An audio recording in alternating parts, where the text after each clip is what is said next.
రాఘవేంద్రరావు గారితో మీకున్న అనుబంధం ఏంటి? మేమిద్దరం ఫ్రెండ్లీగా ఉంటామండి, చాలా ఫ్రెండ్లీగా ఉంటాం. ఏం చేతంటే మనుషులు మారాలి అనే ఒక సినిమా, వి మధుసూదన్ రావు గారు డైరెక్షను, జెమినీ పిక్చర్స్.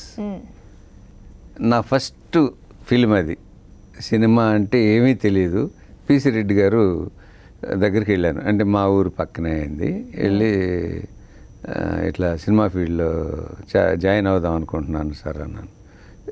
ఏం చేద్దాం అనుకుంటున్నావు అన్నాడు. హీరో అవుదాం అన్నాం.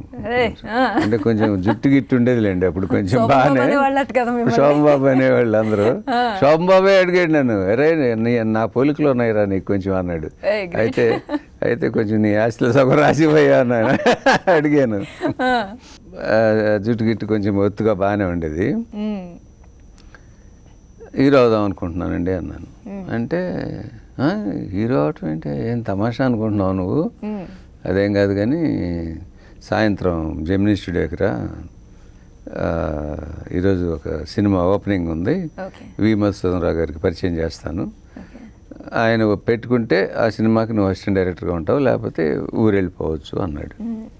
సాయంత్రం 5 గంటలకు ఇప్పుడు రమ్మన్నారు. నేను 3 గంటలకి బయలుదేరాను. పెద్ద డబ్బులు కూడా లేవు.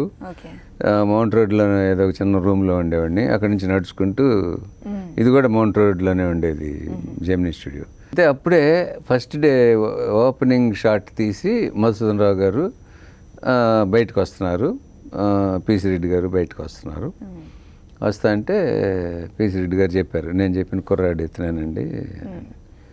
ఏమయ్యా నీకు హ్యాండ్ రైటింగ్ బాగుంటుందా అని అడిగాడు ఆయన. బాగానే ఉంటుంది సార్ అన్న. సరే ఒక సీన్ రాయించండి అతనితో అన్నారు. ఏదో సీన్ ఇచ్చారు, రాశాను నేను. రాస్తే చూసి బాగానే ఉంది ఇతను హ్యాండ్ రైటింగ్, పెట్టుకోండి అన్నాడు. అంటే హ్యాండ్ రైటింగ్ నా తలరాతను మార్చేసింది.